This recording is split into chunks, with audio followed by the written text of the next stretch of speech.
Campus house of education YouTube channel में आपका स्वागत है।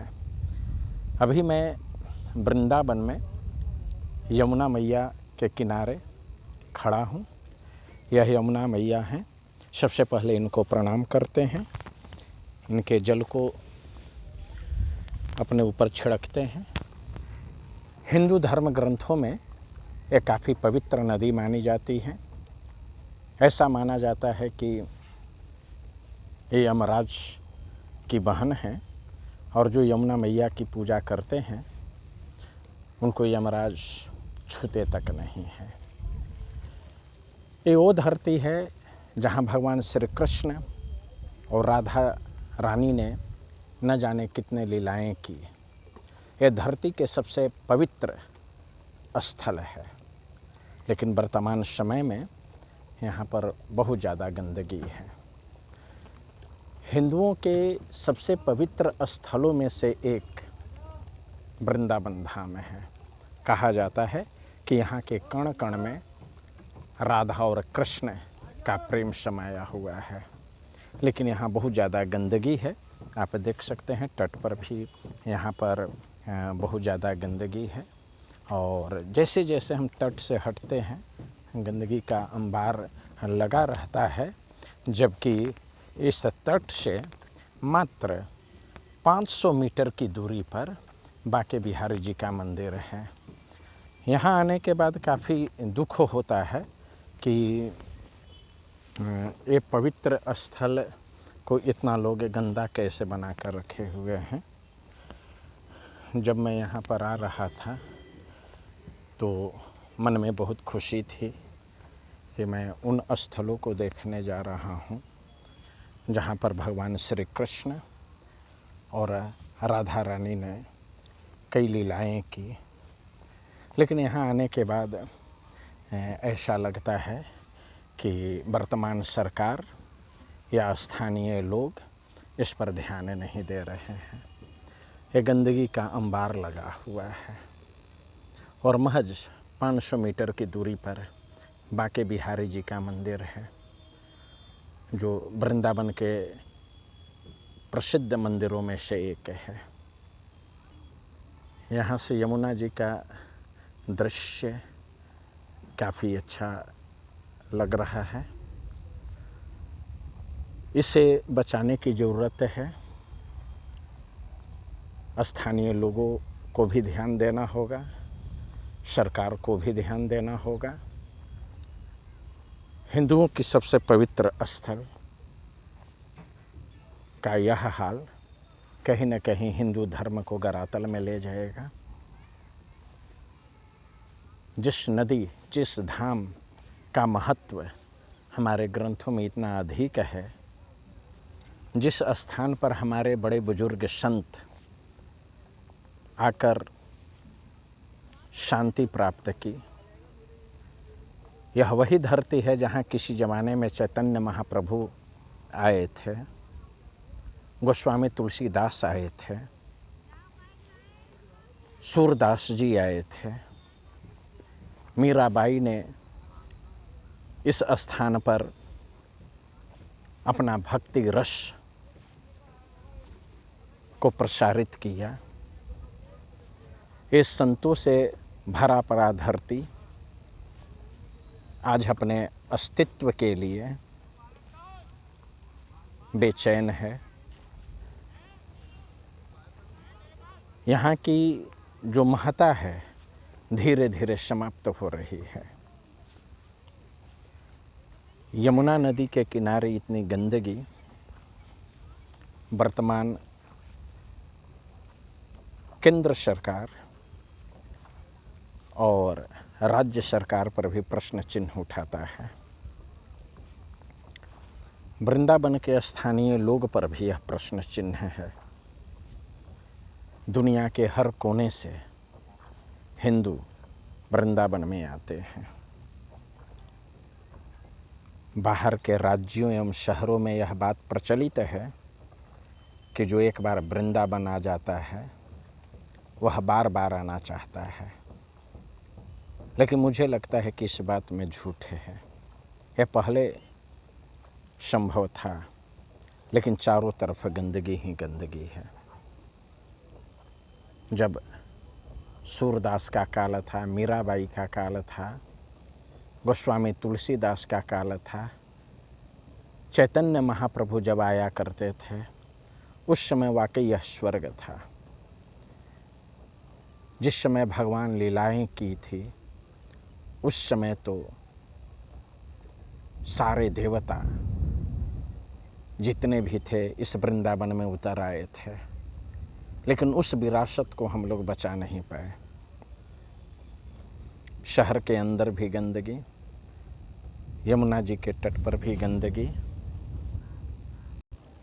तट के किनारे कुत्तों का जमवाड़ा, कहीं कोई रख रखाव की व्यवस्था नहीं, कहीं कोई स्वयंसेवी संस्था नहीं, कहीं सामाजिक कार्यकर्ता नहीं, कहीं प्रशासनिक अधिकारी नहीं, कोई भी नहीं जो इसकी देखभाल करे। मैं उस जगह पर खड़ा हूँ जहाँ से 500 फीट की दूरी पर बांके बिहारी जी का मंदिर है, तट के बाद, और बस बगल में ही वह कदम का पेड़ है जिस पर भगवान बैठकर बांसुरी बजाया करते थे। ये कुत्तों का अड्डा हो गया है।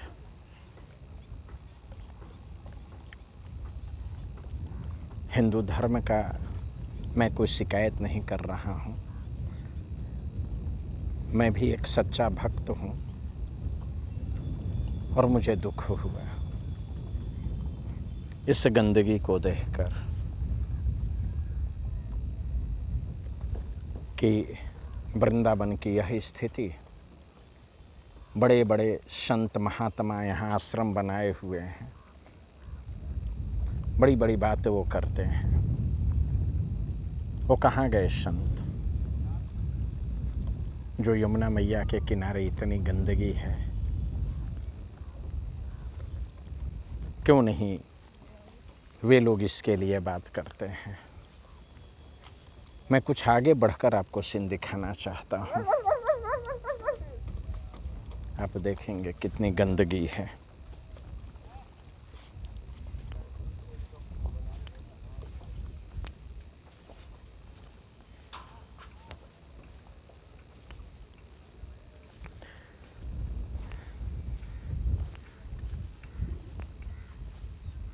जितनी भी आप चैनलों पर बड़े बड़े महात्मा का प्रवचन सुनते हैं, सबका यहाँ आश्रम है। सभी लोग बड़े बड़े वादे करते हैं, लेकिन वो सिर्फ चैनलों पर करते हैं, सोशल मीडिया पर करते हैं। मैं कई गुरुजनों के आश्रम में भी गया, लेकिन टेलीविज़न पर कुछ और, हकीकत में कुछ और है। आप देख सकते हैं कितनी गंदगी है। क्या इन संत जनों की कोई जिम्मेवारी नहीं? ये जो हिंदू धर्म के ठेकेदार बने हुए हैं, उनकी कोई जिम्मेवारी नहीं? जो एक एक प्रवचन में लाखों करोड़ों खर्च करवा देते हैं, क्या उनकी कोई जिम्मेवारी नहीं कि अपनी विरासत को बचाए रखने में वो सहयोग करें? आप देख सकते हैं कि क्या स्थिति हो गई है।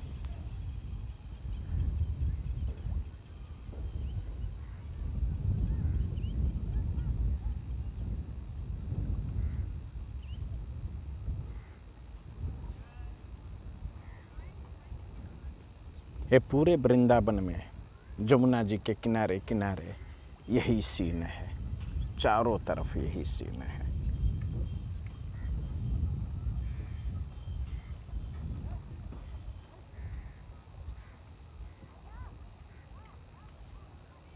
आपसे निवेदन यही है कि आप इस पर ज़रूर प्रतिक्रिया करेंगे, आप इस पर कमेंट ज़रूर करेंगे कि यह किसकी जिम्मेवारी है, केंद्र सरकार या राज्य सरकार या यहाँ के स्थानीय लोगों या वे लोग जो बड़े बड़े पंडालों में प्रवचन करते हैं और हिंदू धर्म के ठेकेदार बने हुए हैं, लाखों करोड़ों का जिनका चढ़ावा चढ़ता है। कौन इसके लिए जिम्मेवार है? आने वाले पीढ़ी को कैसे पता चलेगा कि हमारा वृंदावन कैसा स्वर्ग था? मैंने यहाँ के कई स्थानीय लोगों से भी बात किया कि पूरे शहर में नाली से दुर्गंध आता है, गंदगी ज़्यादा है। तो कुछ लोगों ने कहा कि अभी सीजन नहीं है, जबकि नवरात्रा का समय है। मैंने कहा भी कि नवरात्रा में तो कुछ सर सफाई होना चाहिए, लेकिन कोई भी व्यक्ति सही जवाब देने के पक्ष में नहीं थे।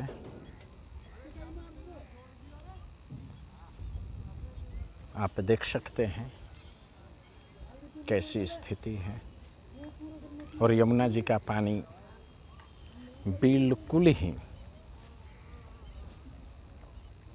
बिल्कुल गंदा हो चुका है। आइए आपको नज़दीक से दिखाता हूँ। देखिए, कुत्तों का अड्डा, कौओं का अड्डा, गंदगी का अड्डा।